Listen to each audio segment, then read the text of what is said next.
Olá, hoje nós vamos falar sobre o DNA da Comunidade da Vila. O que é a Comunidade da Vila? Como a Comunidade da Vila funciona? Você já deve ter percebido algumas das coisas que a gente vai comentar hoje no dia a dia, no cotidiano. Talvez você até diga, nossa, isso era óbvio para mim. Mas meu palpite é que você vai chegar no final desse vídeo e você vai conseguir colocar vários nomes nas coisas que você já conhece. Vai conseguir fazer sentido de uma série de coisas que você já viu, já gosta, aliás, deve gostar, por isso que você deve estar com a gente.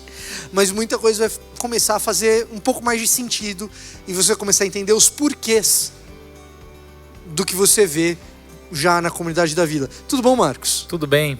O importante também é um alinhamento de não só você entender por que a gente faz e entender que a gente vai estar fazendo isso de forma intencional e que nós queremos convidar você a nos ajudar com esse DNA, a DNA de você também nos ajudar a sermos a igreja que nós fomos chamados para ser. Falando nisso, se a gente for ser bem sintético, se a gente for colocar em uma frase o que a Comunidade da Vila é ou o que ela busca ser, como você faria essa frase? Que frase seria essa? A gente costuma dizer que a Comunidade da Vila quer integrar você no seu contexto cultural à pessoa de Jesus Cristo.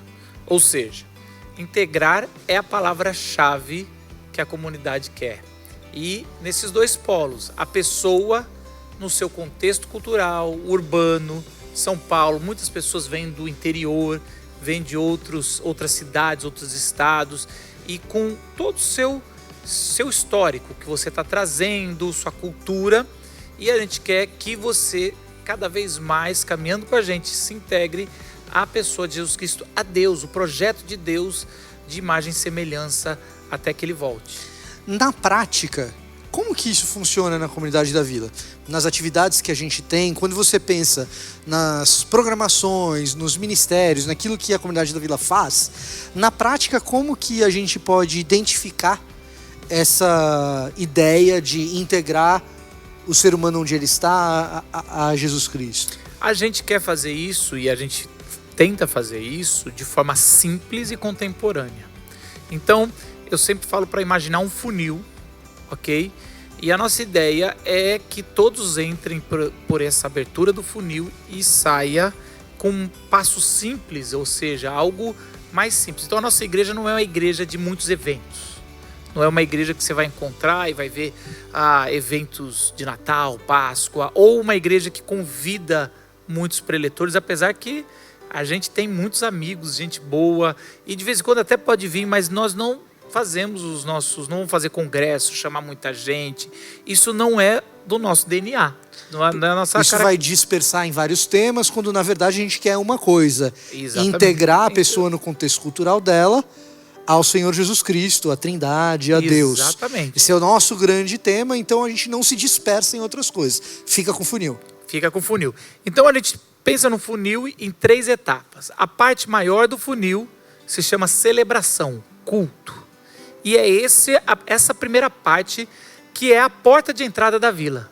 Então nós não somos uma igreja onde as pessoas entram pelas células, pelos pequenos grupos, por um evento evangelístico. Por um evento evangelístico. É bem difícil isso acontecer. A gente considera que os cultos de domingo é a porta de entrada. Nós fazemos de forma missional, ou seja, totalmente bíblico, mas pensando na grande comissão, em falar de uma forma que a pessoa vai entender no contexto cultural dela e de uma forma simples quem é Jesus Cristo evangelisticamente. Então, se você vai trazer um visitante, o lugar para trazer o visitante é no culto de domingo normal. É no culto de domingo. E é nesse culto de domingo que a gente costuma falar que a gente conta uma história só. Então a gente tem alguém pensando na direção do culto, desde a primeira parte, quando você entra, até o louvor comunitário, onde todos podemos ouvir a voz de todo mundo. Então é um louvor mais enxuto.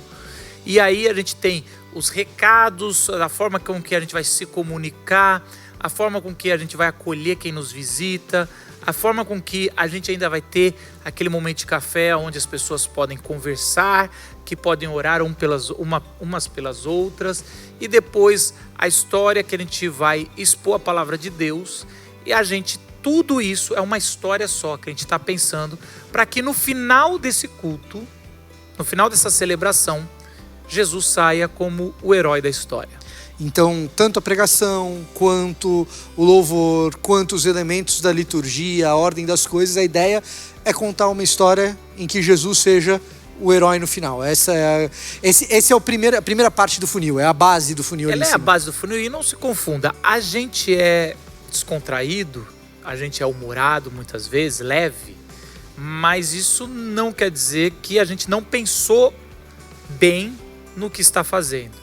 Então, não só o culto é assim, mas a forma como a gente chama a comunidade da vila, não só o louvor é comunitário, mas a forma com que a gente expõe a palavra também a gente pensa numa forma comunitária, ou seja, nós compartilhamos a mensagem de forma coletiva. Hoje nós temos 3 cadeiras, sempre a terceira cadeira é um membro da vila que recebeu com antecedência a pregação e que traz de forma mais clara o que a gente está trazendo. A gente faz pregação sentada, não porque é bonita esteticamente apenas, mas porque a gente quer essa sensação de que somos todos iguais. Então você vai ver várias vezes a gente contando com pregadores e pastores as nossas dificuldades. A mensagem tem que nos desafiar também. E no final, Jesus tem que ser o herói. Desse jeito, a gente não tem uma liderança personalista, o herói da história não é... A nossa mensagem é menos moralista, ela não é nem religiosa, nem arreligiosa. E daí vem a leveza. A leveza, eu acho que é isso. A leveza vem disso. Mas bem intencionado. Então essa é a primeira parte do funil. A primeira parte do funil, então, culto, celebração.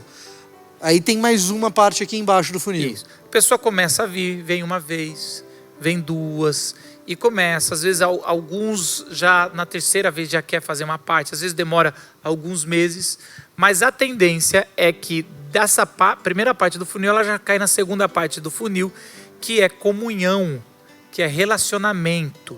E aqui nessa comunhão, nesse relacionamento, nessa parte do meio do funil, você tem 2 elementos. O primeiro elemento é o serviço.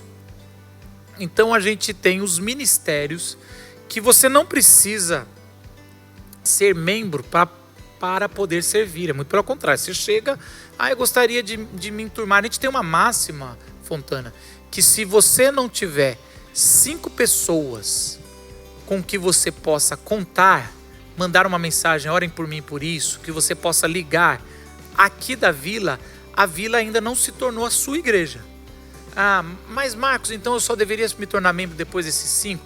Não, a gente está nesse processo, mas você tem que buscar isso. A gente vai te ajudar, te oferecendo momentos de comunhão para que você tenha isso naturalmente. E uma parte desses momentos é servindo. Servindo. Então a gente, por exemplo, tem um ministério que a gente chama Conta Comigo, que é uma extensão da diaconia, que tem a ver com como a gente recebe as pessoas, olhando a ordem do culto, olhando como estão os banheiros, e a gente faz de um jeito que não é nem para esgotar a pessoa e nem para manter ela ainda na parte de cima do funil. Ou seja, se você veio de uma igreja que te exigia muito, você não parava de estar na igreja, trabalhar todo sábado, toda sexta, todo domingo, a gente não quer fazer isso, e a gente quer que você se acalme e você possa experimentar o culto também celebrando, sem preocupação de estar trabalhando o tempo todo. Mas se você também nunca serviu a igreja, só consome, também não é o lugar que a gente quer que você esteja.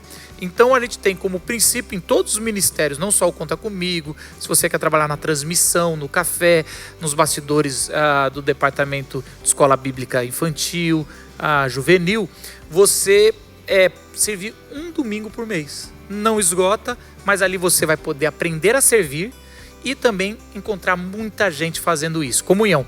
Um outro jeito é os que a gente chama de PG, pequenos grupos.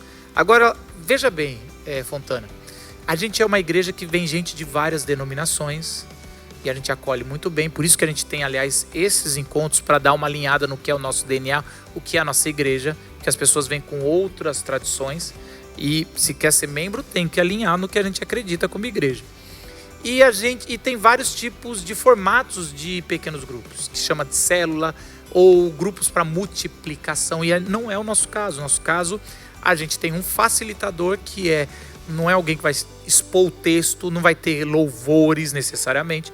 É um jeito de pegar o que foi pregado no domingo e aplicar no dia a dia. E é onde a gente pode conversar de coisas às vezes que não entendeu, dificuldades, e cada um orar pelo outro. Num breve período de 4 meses no primeiro semestre e 4 meses no segundo. Então não é uma coisa eterna que você entrou, não tem como sair.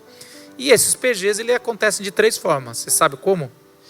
Você tem PGs, vamos ver se eu passo na prova.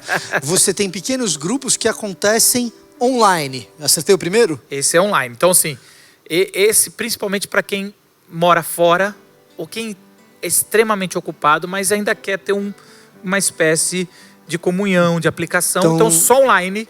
E quando você entra no online, não vai ter pressão nenhuma para se encontrar. Então nós temos pessoas aqui na comunidade da Vila, por exemplo, que moram no litoral de São Paulo. Estão com a gente aqui no final de semana, às vezes um final de semana por mês, às vezes 2, conforme consegue. Isso. E tem gente no pequeno nesse grupo o cara participa online. E tem gente fora do estado de São Paulo. Até fora do país tem. Fora do país. Um segundo grupo é qual? Aí tem o híbrido. Então, o Total Flex aqui, você vai ter a maioria das reuniões online. Isso. E, eventualmente, esporadicamente, a gente tenta fazer uma por vez por mês, algum lugar para comer, conversar. Aí você vê que é muito realidade de São Paulo. Que é o propósito de manter comunhão. Estamos na segunda etapa do funil. A primeira etapa do funil é a porta de entrada, o culto. A segunda é comunhão. Se a gente está só online, a comunhão ela é mais difícil. Acontece, mas ela é mais difícil. É melhor do que só nos encontros de domingo. Exato. Só você assistindo no domingo. Então o híbrido... Porque você fala, né? E aí, no online. Você ainda fala, você está num grupo. Mas o híbrido é mais legal. E aí você tem o terceiro. O terceiro é o tradicionalzão. E a gente tem todos os dias da semana. A gente sempre tem, mas a partir de agora vai sempre ter. À noite, aqui na vila, os pequenos grupos. Mas nas casas também separado. Mas aí você tem que ver se você encontra o pequeno grupo. Se encaixa perto da tua casa. Aí é uma questão de entrar no aplicativo da comunidade da vila. Ali tem todos os nossos pequenos grupos, Mas é muito importante, Fontana. A gente, para nós, por exemplo, o pequeno grupo, a gente chega a porcentagem de mais de 90% dos membros estão em pequenos grupos. Para nós, fazemos questão de todos os membros, se você quer se tornar membro, fazer parte de um pequeno grupo. E não tem assim, mas eu sou muito ocupado. Então, pelo menos que seja do totalmente online, mas isso é importante para ser igreja. E aí você chega na última parte do funil. Certo, então você tem o funil tá largo lá em cima. A celebração. Com a celebração. Afunilou um pouquinho, a comunhão. Chegou na parte final aqui do funil. Missão. Então, a missão ela também é dividida em 2 formas que a gente faz. Primeiro, nós fazemos missão plantando igreja. Marcos, não é daquela outro formato de missionários? Não, porque a gente foi plantado dessa forma. Então, o que aconteceu? O movimento de plantação de igreja no Brasil decidiu olhar para a cidade de São Paulo, mais claramente na Vila Olímpia, e ajudou por 3 anos a sustentar o plantador da comunidade da vila para a gente se tornar igreja. E isso foi bem legal porque a gente também tem um compromisso, nosso DNA é ajudar outras igrejas, não só no Brasil, não só em São Paulo, no interior, mas fora do país, a terem igrejas sólidas, contemporâneas, bíblicas. Então, por exemplo, por ano, de 3 a 4 projetos de plantação de igreja, a gente ajuda e acompanha por mais de 3 anos para que a gente tenha mais igrejas. Então, isso é um dos jeitos da gente fazer missões e as pessoas podem nos ajudar com os dízimos e ofertas, com sustento, com de várias formas. A gente tem esse negócio do nosso DNA. Aliás, isso é uma coisa importante que a gente sempre fala. A gente não tem o nosso momento de celebração lá em cima do funil, o dízimo e oferta. Mas para todos os membros, eles são um compromisso de caminhada, de fé que a gente tem. E dessa forma a gente também usa para a plantação de igreja. O outro jeito é o que vocês vão ouvir muito, chamado Glocal Aceleradora. Então é o nosso braço aonde a gente pega usa os recursos da vila, não só financeiros, mas as pessoas para serem mentores, para darem palestras, para ajudarem. E a gente pega mais ou menos de 12 a 15 organizações sociais ou ideias sociais que já estão acontecendo e aceleramos durante um semestre. Então esse é o nosso jeito de impactar a cidade de São Paulo, a Grande São Paulo, o estado, dessa forma, também em missão. Cada semestre a gente chama de um ciclo de aceleração da Glocal, né? Dessa forma, a gente não existe essa dicotomia entre pregar o evangelho e fazer o bem, mas a gente tem esses dois braços que fazem uma coisa só juntas. Exato. E eventualmente você vai ter pregação do evangelho na Glocal Aceleradora e eventualmente você vai ter impacto nas cidades por meio de plantadores de igreja. Exatamente. Para concluir, Marcos, então se você tá ali participando da comunidade da vila, entendendo o que a comunidade da vila faz, viu um ministério da comunidade da vila, provavelmente vai estar em uma dessas 3 etapas do funil, ou talvez nas 3 etapas, é isso. E a gente tenta sempre ser muito simples. A gente não vai ficar... Nada que não esteja nessa linha, a gente provavelmente não vai dar muita atenção. Não é que está errado, é que não é o nosso DNA. A gente sempre trabalha com esses três momentos de funil, e talvez você está lá no começo e agora querendo se tornar membro vai para o segundo, ou você já está no segundo. Nosso objetivo é que você se integre a Jesus e saia a imagem e semelhança de Jesus, multiplicando até que ele volte. Perfeito. A gente vai ficando por aqui. Até a próxima, gente.